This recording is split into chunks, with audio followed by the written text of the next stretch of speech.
Assalamualaikum warahmatullahi wabarakatuh. Ketemu lagi dengan saya Rudi Asari di program podcast Kata Demi Kata Surat Kabar Digital.com.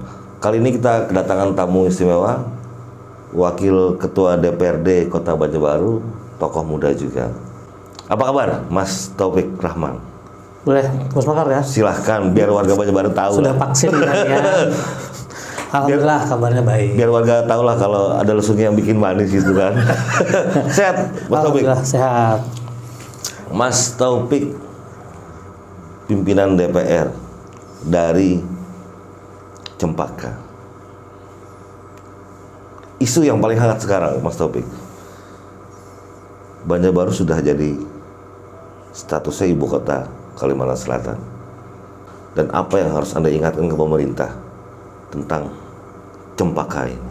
Silakan.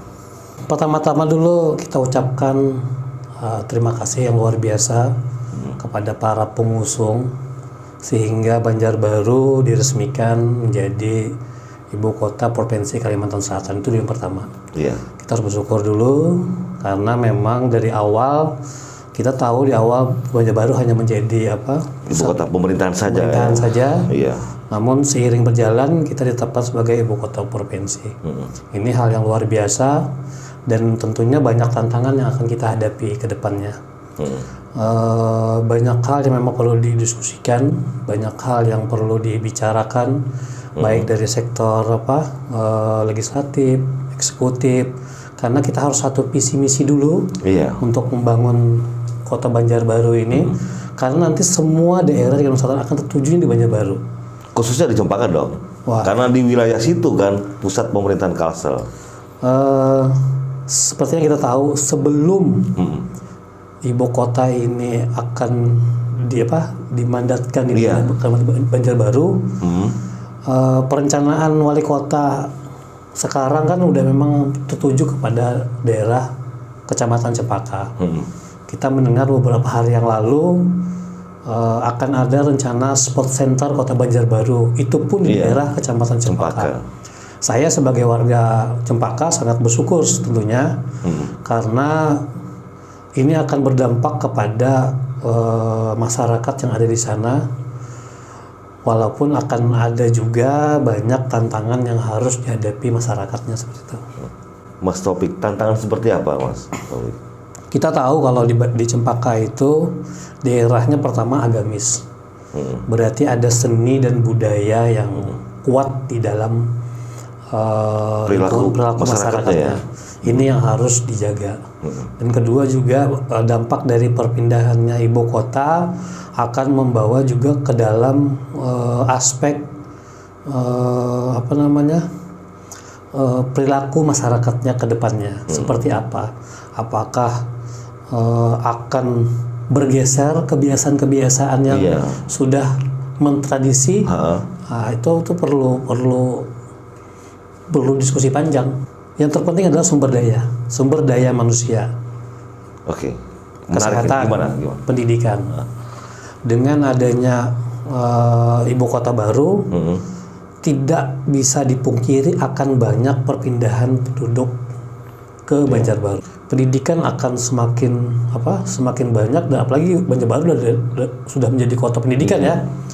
Nah, artinya pemerintah harus siap-siap dulu juga bagaimana menghadapi dengan perpindahan masyarakat ini yang banyak, termasuk pendidikan tadi. Pemerintah kota harus mempersiapkan segala sesuatunya, baik itu pendidikannya, bangunan infrastrukturnya, semuanya harus diperhatikan. Harus sudah dipikirkan dari sekarang. Ya, walaupun ini kan perpindahan provinsi ini terjadi di awal tahun yang mana kita sudah pembahasan RAPBD tahun 2022. Sehingga tidak mungkin lagi kan balik ke belakang mengobrak-abrik soal itu kan. Bermainnya adalah di saat nanti di perubahan 2022 dan murni 2023. Di situ nanti kita di DPRD akan mendorong untuk lebih wajah-wajah yang akan menjadi perhatian masyarakat ini atau daerah lain harus dikembangkan. Infrastruktur, pendidikan, tempat keagamaan, wisata religi, hal itu harus diperhatikan sudah. Jangan lagi ada kita lihat tempat-tempat yang kumuh misalnya, jangan lagi. Dari awal semasa saya menjabat di DPRD, saya selalu menyampaikan itu baik di dalam forum ataupun di dalam diskusi ringan sama pejabat kota bahwa Cempaka ini harus segera diperhatikan, harus lebih diprioritaskan. Kenapa? Karena Cempaka ini daerahnya bukan seperti daerah perkotaan, dia masih sangat terjaga ya. terjaga. Habis itu kalau terlambat dalam penataan, baik itu penataan kota, jalan, infrastruktur lainnya, maka akan kumuh. Pasti akan kumuh. Tapi jadi PR berat sebenarnya bagi Banjarbaru. Bisa nggak ini? Kalau di daerah lain seperti Banjarbaru kota misalnya, atau di daerah Landasan Ulin, ini udah tertata sudah. Karena banyaknya perumahan, ada aturan yang mengharuskan luasan perumahan berapa, jalan berapa. Ini udah tertata, tapi di Cempaka kan berbeda ini. Jadi sehingga semua tatanan, semua garis hierarki baik itu dari pejabat kota, wali kota, di bawahnya ada SKPD, kecamatan, kelurahan, mereka harus turun ini. Sudah bisa menginventarisir masalah yang akan timbul 5-10 tahun yang akan datang. Perbaiki sungai-sungai, jangan menjadi Cempaka ini langganan banjir tahunan. Itu salah satu catatan. Itu yang paling itu dulu. Sungai diperbaiki, irigasi diperbaiki, rencana embung ayo kita jalankan. Habis itu normalisasi yang harusnya dilakukan, ayo segera mulai sekarang kita bicara, kita duduk satu meja bersama masyarakat, tokoh masyarakat, pasti ada solusinya. Kalau saya pikir DPR nggak menyulitkan ketika untuk kebersamaan ya. Kita di DPRD, seingat saya tidak pernah sedikit pun menyusahkan atau menghambat kalau garisannya menghambat program-program dari pihak eksekutif untuk kemaslahatan masyarakat. Memang kita pahami kita ini kan keuangan kita berdarah-darah nih. Iya. Nah, kembali ke situ, kita memang tidak bisa menutup, kita maunya 100 tapi keadaan kemampuan cuma 50 ya. Ditambah pandemi juga seluruh Indonesia sama halnya ya. Jadi memang kita harus buka mata juga bahwa memang keinginan pejabat pemerintahan atau keinginan dari anggota DPRD juga untuk mendorong kota Banjarbaru ini kadang terbentur dengan pendanaan. Makanya kita berharap memang kita ini memiliki wali kota yang luar biasa. Beliau mantan anggota DPR RI. Kami yakin dengan program beliau dan cara beliau melobi-lobi di tingkat pusat, semoga banyak kucuran bantuan untuk bisa minimal mengurangi beban belanja Banjarbaru kita. Semoga. Kemudian Mas Taufik tadi sudah mencoba memilah soal sektor pendidikan, sebagian juga infrastruktur. Satu hal yang saya agak menarik juga Mas Taufik untuk dibicarakan. Ketika baru kemarin Pak Wali Kota panen padi gunung di Cempaka. Gimana Mas Taufik DPR melihat itu agar lahan-lahan produktif yang menjadi lahan untuk mata pencaharian warga itu tetap terjaga tanpa menolak adanya kemajuan pembangunan? Ada kurang lebih 1.400 hektar lahan pertanian yang ada di Kecamatan Cempaka. Di wilayah Cempaka ya? Cempaka. Sekitar 800 sekian hektar itu ada di Bangkal, tempat Bapak Wali Kota kemarin melakukan panen padi. Artinya memang ini daerah yang sangat strategis untuk di wilayah bidang pertanian. Daerah ini harus dijaga. Jangan sampai daerah ini akan bergeser menjadi tempat kawasan pemukiman. Karena ini sumber pangan kita dari sini. Dan kebanggaan Banjarbaru ya. Banjarbaru itu hampir 80% daerah pertanian itu ada di Kecamatan Cempaka. Apa yang bisa dilakukan dalam hal misalkan regulasi hukum atau seperti apa agar atau pengawalan lahan-lahan yang memang bisa jadi kebanggaan Banjarbaru itu tetap ada sepanjang masa. Beberapa waktu lalu kami sebenarnya bersama dengan Komisi 3 pernah membahas perihal pertanian yang kami mengkhawatirkan akan terjadi penyempitan lahan pertanian. Iya. Makanya dari situ kami mendorong Dinas DKP 3 untuk memberikan stimulus yang bagus untuk para petani. Memberikan pelatihan, memberikan bibit yang bagus, memberikan bantuan pupuk ataupun selain segala sesuatunya, sehingga para petani ini akan semangat. Tentunya Terpicu paling tidak ya. harus terpicu. Jangan sampai mereka bergeser juga. Iya. Yang awalnya menjadi pengusaha pertanian tiba-tiba bergeser misalnya jadi pengusaha perumahan, kan repot juga. Nah, jadi makanya kita mengharapkan mereka ini memiliki semangat menjadi seorang petani. Seperti itu salah satu yang upaya kita. Satu hal yang kita apresiasi misalnya Soal salah satu instansi kepolisian misalnya, masih ingat Mas bahwa Polsek Banjarbaru Timur iya. sekarang bergeser menjadi, bukan bergeser sih ya, berganti nama ya. Benar. Jadi Polsek Cempaka. Oh ya. Ini salah satu kebanggaan bagi kita. Betul Mas Taufik. Dulu kita masih bingung Banjarbaru Timur sebelah mana. Iya, sebelah mana? Padahal di Cempaka ya. Cempaka. Berarti penamaan itu cukup membuat bangga warga Cempaka berarti ya. Saya pribadi sangat bangga dengan Polsek, sekarang namanya Polsek Cempaka. Jadi kalau udah lewat buku tempat, wah Jadi Polsek kita nih. Benar juga. Berarti ini ada hal yang menarik pada awal ini ya. Dan itu dilakukan oleh kepolisian pertama ya. Itu kepolisian. Kepolisian harus diapresiasi juga. Ya tentunya. Karena sudah istilahnya menjaga kearifan lokal Banjarbaru dengan menamakan Banjarbaru Timur berubah menjadi Polsek Cempaka. 2 jempol lah buat kepolisian. Luar biasa. Lanjut ke soal lainnya.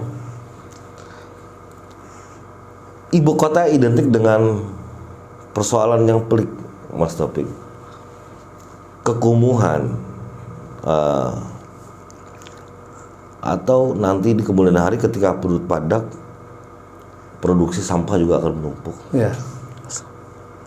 Kemudian tindak kriminal mungkin bisa saja terjadi di pusat kota itu.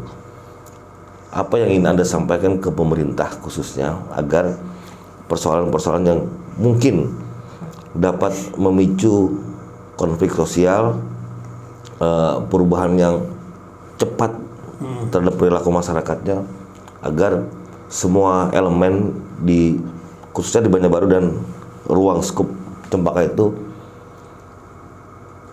tidak sampai kejadian menjadi wilayah kumuh, wilayahnya akhirnya jadi sarang kriminal. Gimana yang ingin disampaikan ke pemerintah? Itu tadi seperti yang pertama, kita harus duduk bersama nih, semua instansi vertikal, kita sama-sama memulai awal bersepakat dulu seperti apa arahnya di bawah Banjarbaru.